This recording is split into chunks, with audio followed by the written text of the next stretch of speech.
कुछ दिन पहले तक अमेरिका के राष्ट्रपति डोनाल्ड ट्रंप ने भारत की इकोनॉमी को डेड इकोनॉमी कहा था। आज वही चीज़ उनके खुद के देश पर लागू हो गई है, यानी अमेरिका में शटडाउन लागू हो गया।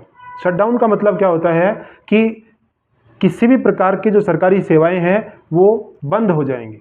कोई भी कर्मचारी है वो काम करता रहेगा, लेकिन उनकी तनख्वाहें नहीं दी जाएंगी। वो एक बिल जो उनका तनख्वाह का बिल जो होता है वो पास ही नहीं हुआ। यानी हर बार उनकी संसद में, सीनेट में, ये दोनों जो डेमोक्रेट्स और जो रिपब्लिकन पार्टी के जो सीनेट होते हैं वो बैठ करके उनके बिल्स हैं वो पास करते हैं, यानी उनकी जो तनख्वाहें हैं वो रिलीज करते हैं।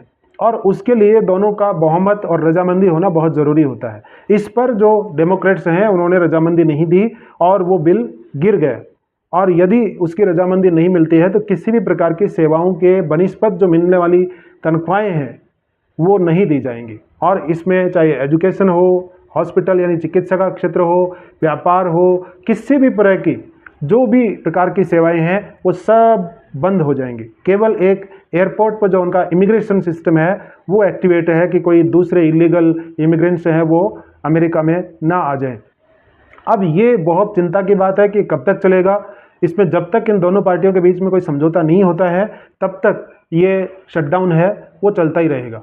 अब अमेरिका में ऐसी क्या व्यवस्था है कि ये शटडाउन क्यों लगता है, कैसे लगाया जाता है, इसका क्या रीज़न रहा कि इतने बड़े दुनिया के देश और लोकतंत्र में ऐसी कमियां हैं कि वो पूरा देश ही बंद हो जाए। होता क्या है कि अमेरिका के जो राष्ट्रपति हैं डोनाल्ड ट्रंप, ये रिपब्लिकन पार्टी से हैं और विपक्षी पार्टी है वो डेमोक्रेट से है। रिपब्लिकन पार्टी ने ये आरोप लगाया डेमोक्रेट्स पर संसद में कि ये जो इलीगल इमिग्रेंट्स आए हुए हैं दूसरे देशों से आकर के जो बस गए हैं उनका एक हेल्थ प्रोग्राम होता है जिसकी सब्सिडी दे करके उनके इलाज के लिए पैसे दिए जाते हैं। अब ट्रंप की पार्टी है वो इसको मना करती है कि हम इस तरह का बिल है वो पास नहीं कर सकते हैं। वो संसद में एक ऐसा नोटिफिकेशन लाके और उनको पास करवा दिया कि इस तरह की सहायता है इन लोगों को नहीं दी जाएगी, क्योंकि ट्रंप तो आए इसलिए थे चुनाव जीत करके कि वो इमिग्रेंट्स को बाहर निकालेंगे। बहुत सारे लोगों को उन्होंने निकाला भी है, इंडिया के भी लोग आए हैं, दूसरे देशों को भी, लेकिन इतने मास लेवल पर उन्होंने ये काम नहीं किया कि आज वो स्थिति इनको देखनी पड़ गई। डेमोक्रेट्स कहते हैं कि नहीं नहीं, केवल यही मैटर नहीं है, और भी बहुत सारे मैटर हैं। लेकिन ट्रंप की पार्टी ने एक ही वो पॉइंट लेकर के कि ये इलीगल लोगों को बसाना चाह रहे हैं, उनके हेल्थ की चिंता कर रहे हैं, उनके लिए फंड जुटाना चाह रहे हैं, और देश की जो पब्लिक है वो टैक्स जो कलेक्ट होता है, टैक्स पेयर जो होते हैं उनके पैसे का दुरुपयोग करके बाहर के लोगों के इलाज के लिए पैसे देना चाहते हैं, इसलिए हम ये नहीं देंगे। डेमोक्रेट्स कहते हैं कि आप ये नहीं दोगे तो ये बिल्स पास नहीं होंगे, और यदि पास नहीं होंगे तो ये अर्थव्यवस्था बिल्कुल चौक हो जाएगी, कोई भी काम नहीं होगा।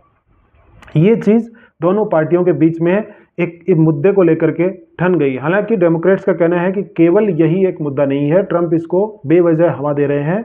उनका मुद्दा है कि जो अचानक से जो एग्जीक्यूटिव ऑर्डर के ऊपर ट्रंप साइन करते हैं, किसी भी देश के ऊपर टैरिफ लगा देते हैं, किसी भी तरह का जो राय मशवरा किए बिना घरेलू जो मुद्दे होते हैं उनके ऊपर वो एग्जीक्यूटिव ऑर्डर निकाल देते हैं, किसी भी देश को सहायता देनी है या उनकी जो फंड्स होते हैं, एड होती है, वो रोक देते हैं। तो ऐसी जो मोनोपोली और जो तानाशाही किस्म की जो पॉलिटिक्स डोनाल्ड ट्रंप कर रहे हैं, इसको वो कैसे रोक पाते। एकमात्र उनके पास ये हथियार था कि जब बिल्स की बारी आएगी तो उनको पास नहीं करेंगे, और अचानक से अमेरिका में शटडाउन है वो हो गया है। यानी एक तरह से जो कोई भी बिजनेसमैन अपनी शॉप के ऊपर जो शटर डाल देता है, ठीक वैसे ही अमेरिकन इकोनॉमी के ऊपर शटर डाल दिया गया है डेमोक्रेट्स के द्वारा। अब ये कैसे सुलझेगा कि दोनों पार्टियों के बीच में मिल बैठ करके ये समझौता हो किसी बात को लेकर के कि हम इन चीज़ों पर आपस में सहमति जताते हैं, तो ये मामला सुलझ सकता है। अन्यथा 2018 में भी शटडाउन लगा था अमेरिका में, और संयोग से उस समय भी डोनाल्ड ट्रंप की ही सरकार थी। तो ये जो दोनों पार्टियों के बीच में जो सुलह नहीं होगी तब तक ये चलता ही रहेगा। और यदि महीने भर से जो ऊपर चला जाता है तो निश्चित तौर पर जो रिसेशन है वो अमेरिकन इकोनॉमी में शुरू हो जाएगा। और अमेरिका में यदि रिसेशन आता है तो पूरी दुनिया की अर्थव्यवस्थाओं के लिए ये एक चिंता का विषय होगा, जिसको जल्द से जल्द डोनाल्ड ट्रंप और जो बाइडेन की पार्टी डेमोक्रेट्स हैं उनके बीच में यदि सुलह हो तो ये मामला बन सकता है। भारत में ऐसा क्यों नहीं होता है? क्योंकि भारत में अमेरिकन जो रूल्स हैं, जो कानून हैं वो नहीं है।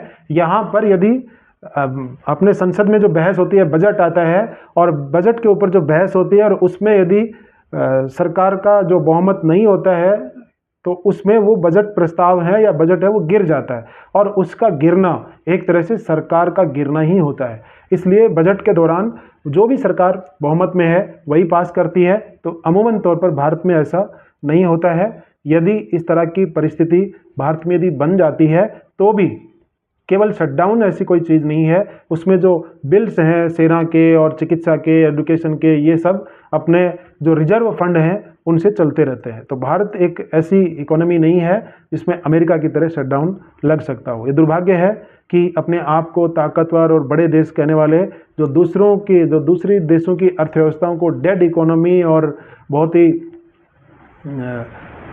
गलत तरीके से प्रस्तुत करते हैं, उनके खुद के घर में, खुद के देश में और खुद की जो अर्थव्यवस्था में कितने बड़े गड्ढे हैं वो उनको देखना चाहिए। डोनाल्ड ट्रंप हैं वो हवा में उड़ रहे थे, लेकिन लोकतंत्र में ऐसी ताकत होती है कि वो कहीं ना कहीं आकर के वो हवा के गुब्बारे से निकलना ही पड़ता है, वो गुब्बारा फूटता है। और डोनाल्ड ट्रंप के बुरे दिन हैं वो अब शुरू हो गए हैं। ये शटडाउन लगा है, उसके बाद में रिसेशन भी जल्द ही आएगा और उसके बाद में उनके 2 स्टेट्स के चुनाव हैं, तो उनमें उसकी खुद की रेटिंग, उसकी पार्टी की रेटिंग है वो गिर रही है। और यही अमेरिका के बड़बोले राष्ट्रपति की परेशानी है कि आने वाला समय उनके लिए खराब रहने वाला है।